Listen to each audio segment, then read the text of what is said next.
ٹھیک ہے جی، اگر عربی ٹیکسٹ نہ پڑھا جائے، صرف ترجمہ پڑھا جائے تاکہ میں سمجھ سکوں پیغام کو، تو کیا ثواب میں کوئی کمی ہو جائے گی؟ ثواب حاصل کرنا ہے کسی یتیم کے سر پر ہاتھ رکھیں،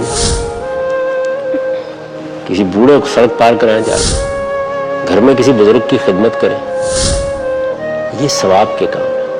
آپ کو اللہ نے کچھ دیا ہے، اس میں سے انفاق کریں، کسی ہسپتال میں جا کے دیں، کسی مسجد کی تعمیر میں لگائیں، لوگوں کی تعلیم کا اہتمام کریں، اپنے ہمسایوں کو دیکھیں ان کے ساتھ کیا گزر رہی ہے۔ تو دین میں ثواب کے کام یہ ہے۔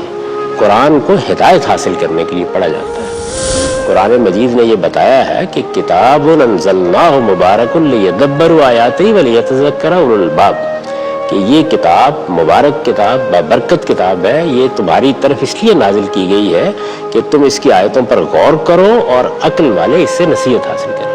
یہ قرآن کا مقصد ہے۔ تو جب آپ اللہ کی کتاب کو پڑھنے کے لیے جائیں تو ہمیشہ کوشش کریں کہ آپ کے پیش نظر ہدایت حاصل کرنا، صحیح نتیجے تک پہنچنا، دین کی حقیقت دریافت کرنا۔